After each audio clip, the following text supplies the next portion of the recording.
on se retrouve pour une nouvelle vidéo. Je vous retrouve pour vous parler de mon bilan lecture de mars qui a été un très bon mois pour moi de lecture car j'ai réussi à en lire 12. Ça n'était pas arrivé depuis un petit moment avec le travail, tout ça, j'ai plus le temps, mais là avec mon arrêt et mes vacances, j'ai pu en lire. Et j'avais trop envie de vous en parler, donc je vais vous présenter ça tout de suite. Juste avant, toujours même combat, il y a mes petits animaux là qui sont dans la maison qui peuvent faire du bruit dans la vidéo, je m'en excuse, on risque de les entendre. Et en plus de ça, j'ai des ouvriers dehors qui font un boucan. J'espère que ça s'entendra pas trop sur la vidéo, j'y crois moyen, mais voilà, j'espère que ce sera pas trop dérangeant. Et il fallait que je tourne maintenant quoi. Ma première lecture du mois de mars a été du coup L'épopée de Thaïs, le tome 2 de Felingray. Je vous en ai parlé du coup dans ma vidéo juste avant, ma vidéo précédente. Et donc c'est une saga que j'adore, une saga coup de cœur, une autrice qui a une... Enfin j'adore sa plume vraiment, elle est hyper fluide, captivante, elle nous transporte dans des pays, dans des voyages, etc. J'aime beaucoup, j'aime vraiment beaucoup. En plus ça mêle mythologie, du féminisme, des combats... Que demander de plus? Donc non, franchement très bonne lecture. J'ai trop hâte d'avoir le tome 3. Je veux savoir ce qui est la fin, le dénouement de cette histoire. Savoir qui sera encore en vie ou mort. Voilà, parce que ça c'est l'art de Felingray, de nous faire pleurer. Elle torture un peu nos personnages, mais c'est pas grave, c'est ça qu'on aime. Ça nous captive encore plus. Voilà, donc ce livre-là, même du coup la saga complète, le tome 1, incroyable, vous devez la lire. On a une petite visiteuse pour la vidéo, donc je vous présente Perle, enfin je vous représente parce que vous l'avez déjà vu dans une vidéo il me semble. Vous risquez de la voir apparaître dans les environs, voilà, c'est possible. Je continue donc avec le deuxième livre, c'est un manga pour le coup. Donc c'est le tome 4 de Death Note dont je vous ai parlé aussi dans la vidéo d'avant. Là en fait vous allez voir beaucoup de livres dont je vous ai présenté sur mon book haul parce que c'était beaucoup de mangas et de livres que j'attendais impatiemment et j'ai pas pu attendre pour les lire, donc vous allez les revoir dans cette vidéo. Mais donc le tome 4 que j'ai beaucoup aimé aussi, on a toujours plus de révélations, etc. Je vais pas trop vous en parler parce que bah du coup c'est une suite et si vous avez pas lu le tome 1 bah je voudrais pas vous spoiler, ce serait vraiment dommage, mais voilà, toujours aussi captivant, une enquête, on continue. On voit un petit peu là ça nous mène, mais il y a toujours des petites surprises, des nouveaux personnages qui arrivent, et voilà, donc un peu de rebondissement. Voilà. Il faut tenir en même temps, je crois qu'il y a 12-13 tomes, 12 ou 13, quelque chose comme ça, je sais plus exactement, mais voilà, donc très bonne lecture, c'était sympa. J'ai ensuite lu un service presse qui m'a été envoyé du coup par BMR, donc dans leur format Ito, c'est du coup L'âme bleue de Océane Ganem. J'ai adoré et pourtant c'était pas gagné, vraiment. J'ai commencé ce livre, j'avais beaucoup de mal avec le protagoniste masculin. Il avait un comportement qui m'agaçait au plus haut point, des paroles qui m'énervaient, enfin vraiment tout pour m'agacer, et c'est vrai que quand des personnages m'agacent, j'ai vraiment du mal à accrocher et je savais pas où on voulait nous mener. Il faut savoir que c'est une romance pure et dure. Voilà, vous n'aurez pas d'intrigue secondaire. C'est vrai qu'en temps normal, j'ai un peu de mal avec les livres qui se concentrent uniquement sur la romance, parce que je trouve que ça manque de rythme, ça manque d'action, ça manque de plein de choses en fait. On se doute de ce qui va se passer, comment ça va finir, etc. Et ici pour le coup, ça n'a pas été le cas du tout. La plume d'Océane, du coup, c'est une plume que j'ai connue avec Bienvenue à Lafayette. C'était un livre que j'ai lu il y a un petit temps maintenant. Et c'est vrai que j'avais beaucoup aimé, et là j'étais très heureuse de retrouver sa plume. Elle est très poétique, elle est très prenante en fait, on ressent beaucoup d'émotions, donc je pense que c'est ce qui m'a fait m'accrocher au tout départ quand j'avais du mal avec le protagoniste.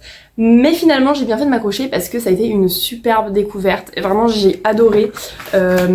Il se passe tellement de choses et en fait on est sur des âmes qui sont torturées, tout ça, donc on a envie de savoir le pourquoi du comment, on a envie de savoir comment les deux, leur relation va se développer, parce que c'est pas évident, il y a beaucoup de conflits intérieurs déjà en eux et puis avec l'autre du coup parce qu'on est sur un Enemy to Lovers donc non vraiment très très cool, j'ai beaucoup aimé finalement donc voilà, il faut des fois s'accrocher un petit peu plus.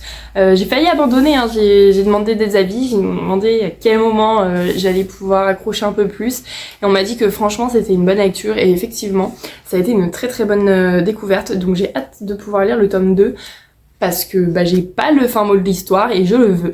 Voilà. Sur ce mois de mars, j'ai également lu les tomes du coup 2, 3 et 4 de Erased que je vous ai parlé également dans ma vidéo précédente. Et alors là pour le coup, ce manga, lisez-le, j'ai pas d'autres mots. Je suis rendue au tome 4 et il me faut la suite. En fait, je finis un tome et j'ai besoin de connaître la suite. D'habitude, je lis un manga pour couper un petit peu, mais j'aime bien en lire un seul et repasser du coup à un roman classique. Et là, pour le coup, cette histoire, je ne veux pas la lâcher, je veux savoir ce qui va se passer dans les tomes après. J'ai besoin, voilà. Donc, hyper prenant. On est toujours sur un peu la course contre la montre de empêcher cette série de meurtres pour pas être accusé. On a des retours dans le temps, etc. à chaque fois. Ça se passe pas toujours comme prévu. On a des nouvelles révélations à chaque tome, à chaque page, à chaque chapitre. Donc, non, franchement, cette saga... incroyable, lisez Erased. Donc là voilà, tome 2, 3 et le 4 qui est là. Et je les ai tous lus, ils sont incroyables. J'ai hâte de lire la suite. Alors là je vais vous présenter un livre qu'on ne présente plus tant on en a entendu parler. Il est si beau. C'est ce petit bijou, voilà, il est incroyablement beau. Donc là, moi j'ai pris bien évidemment la version reliée parce que je suis une pigeonne, voilà.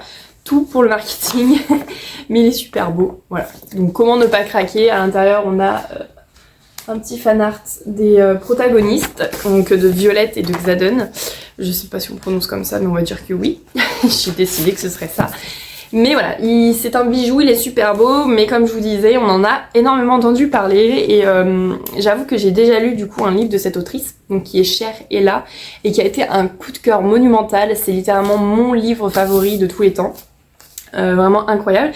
Et donc j'avais envie de découvrir un peu un autre univers de l'autrice. Et comme je voyais que des bons avis, je me suis dit, je vois pas pourquoi je serais déçue.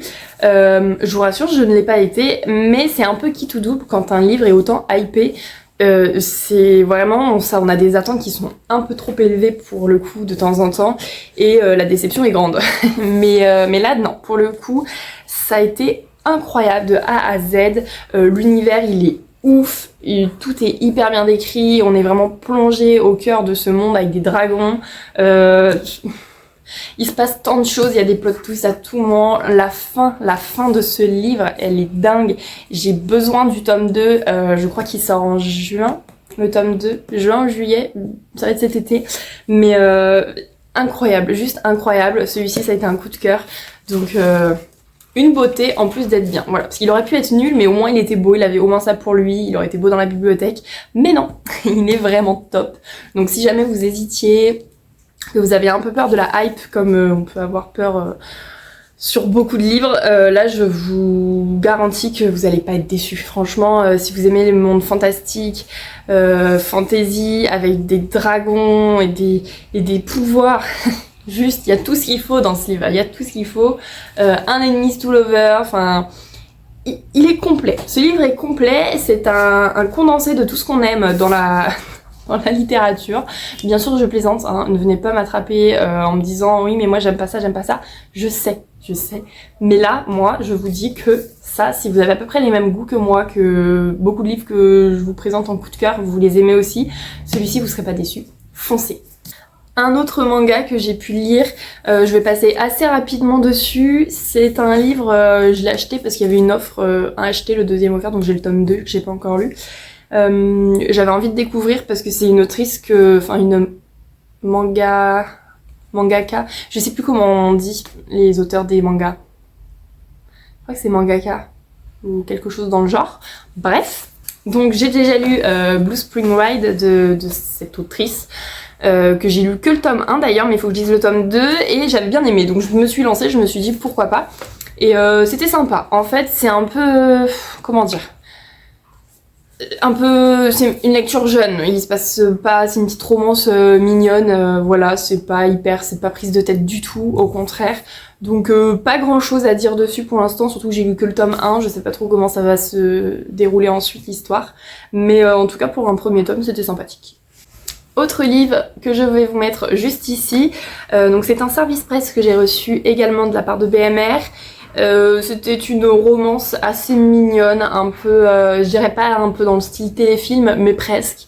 Vraiment pas prise de tête, vous savez, c'est le genre de lecture, vous lisez, ça défile, et on voit un peu de tout venir, mais ça nous dérange pas pour autant, la romance elle est mignonne, il y a un peu de tension entre les protagonistes, donc très sympa, avec l'histoire d'un milliardaire ou millionnaire, je sais même plus, enfin bref il est riche, pas elle, et elle c'est un peu le côté jette tout le monde, vraiment le sunshine du couple, enfin et de la relation, et l'autre c'est Monsieur Grognon. En gros, globalement on est là-dessus. L'histoire était sympa, voilà, j'ai passé un bon moment avec cette lecture. Ça fait passer le temps, voilà. J'ai pas grand chose à dire sur ce livre en vrai parce que disons que c'est pas un livre qui m'a marqué réellement, mais c'est une lecture comme une autre, pas décevante quoi. Je vous représente rapidement du coup le tome 4 de Kami-sama School que je vous ai présenté dans mon book haul et que je vous avais dit que j'avais fini. Je vous le redis, mais du coup c'est une saga que j'aime bien, voilà, c'est cool, on parle de divinité, il y a des pouvoirs, il y a un petit fond de romance, enfin on le devine un petit peu, et c'est sympathique, voilà, donc Kami-sama School, pareil, un manga. Après j'aimerais bien vous en parler plus une fois que j'aurai fini les sagas complètes, parce que j'aurai un avis un peu plus construit je pense sur la saga, enfin sur toute l'histoire, parce que là c'est des fragments d'histoire, donc oui les fragments sont sympas, mais du coup j'aimerais bien savoir au global ce que ça te donnerait quoi. On arrive à l'avant-dernière lecture, encore un livre que je vous ai déjà présenté dans la vidéo précédente, mais du coup c'est le tome 3 de Prison Healer. Vous savez déjà ce que j'en pense, c'est une saga coup de cœur. Vous allez revoir ce livre encore quand je vais vous présenter mes coups de cœur des 3 derniers mois, parce que vraiment il mérite d'être lu de tous. Il est incroyable. Peu importe la personne qui le lit, je peux pas concevoir que la personne ne soit pas surprise de tous les événements qui se passent à l'intérieur de ce livre. Vraiment ce livre est merveilleusement bien écrit, bien construit, bien trouvé, enfin franchement tout est incroyable dans ce livre.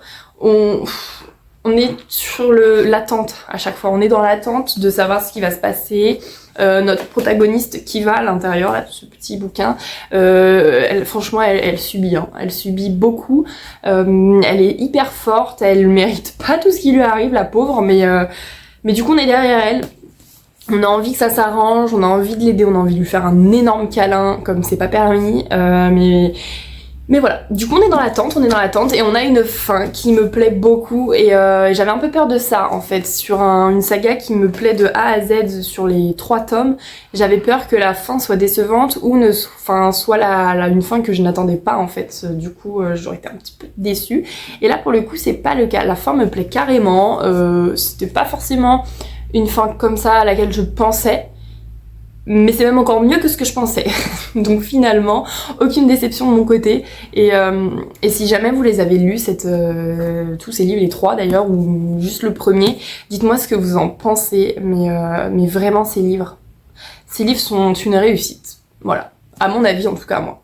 Et donc pour ma dernière lecture, c'est également un service presse donc, que j'ai reçu de H-Lab. Voilà, donc je vous mets l'image juste ici. Donc c'est The Last Dragon King. Quelque chose comme ça, de mémoire le titre. Et c'est un livre, je suis un peu mitigée dessus. Je m'explique. Techniquement, dans l'idée, c'était une très bonne histoire. Ça aurait pu être hyper complet, construit différemment, et en fait il manquait beaucoup trop d'informations, tout allait très très vite alors que l'univers aurait pu être juste incroyable. Voilà, à partir du moment où on parle de dragons de toute façon et de pouvoir, etc. Si on prend le temps de détailler un petit peu, je parle pas évidemment d'un détail hyper profond qui nous perd et voilà, mais juste ce qu'il faut en fait pour nous mettre bien dans l'univers. Et là on n'avait pas le temps d'assimiler une information que paf, il y en avait une autre qui s'ajoutait. Et au final, la totalité du truc était déjà finie, qu'on n'avait pas assimilé le début. Enfin, voilà.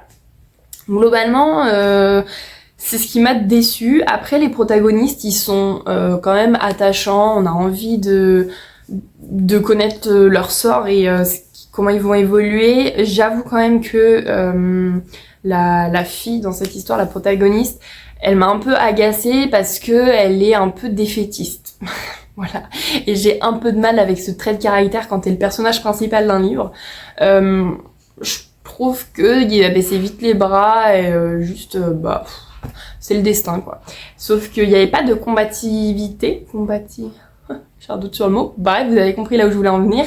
Mais du coup, c'était un peu décevant de ce côté-là. Et en même temps, j'ai bien aimé le lire. Enfin, c'était sans prise de tête, ça se lisait rapidement. La plume, elle est super fluide. Il n'y a pas de souci à ce niveau-là. Voilà, c'est juste... Je pense que j'aurais préféré que l'histoire soit un petit peu plus approfondie, un peu plus détaillée, quand même, avec juste le strict minimum. J'attends de voir le tome 2, peut-être que on va avoir plus d'informations, parce que vous voyez, on a un combat finalement qui arrive, enfin, on a une méchante dans l'histoire quand même, et en fait on sait pas d'où ça sort ce problème de territoire, de bidule, de machin, cette guerre, on sait pas d'où ça vient, on sait pas quel est le problème, on sait pas ce qui s'est passé avant, donc je me dis potentiellement dans le tome 2 on en saura un petit peu plus, je croise les doigts. Mais voilà, donc c'était une histoire sympa, mais sans plus, quoi. Voilà, à lire, à découvrir. Mais disons que c'est pas un livre vers lequel je me tournerais directement, que j'achèterais de moi-même. Voilà. On est donc à la fin de cette vidéo. Globalement, j'ai quand même un bon bilan lecture avec de bonnes lectures. Il y en a très très peu qui m'ont déçue. On est quand même sur des coups de cœur ou des presque coups de cœur.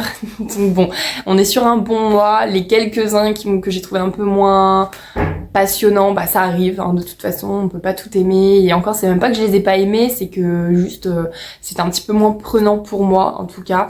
Peut-être que certains d'entre vous vont les adorer et seront à fond dedans. C'était pas mon cas, c'est pas grave, ça arrive, j'en ai vu d'autres. mais voilà, donc un bilan quand même satisfaisant. Je pense que le mois d'avril sera un petit peu plus faible au niveau des livres lus, parce que je reprends le travail et que j'ai beaucoup moins de temps pour lire, mais c'est pas grave, c'est la vie, on fait avec, et je vais essayer de carburer un maximum quand même. Et voilà, en tout cas j'espère que la vidéo vous a plu. Si jamais c'est le cas, toujours pareil, un petit like, un petit commentaire, ça me fait trop plaisir d'y répondre. Et puis bah vous abonner si c'est pas déjà fait, voilà. Là j'essaye de faire des vidéos en avance, histoire de pouvoir tenir mon rythme au maximum, comme mes jours sont un peu bancal pour le moment, mes jours de repos. Donc voilà, à voir comment ça va se dérouler, mais normalement ça va le faire pour les premières semaines. J'ai trop hâte de vous retrouver pour une prochaine vidéo du coup, et puis je vous dis à bientôt. Bisous!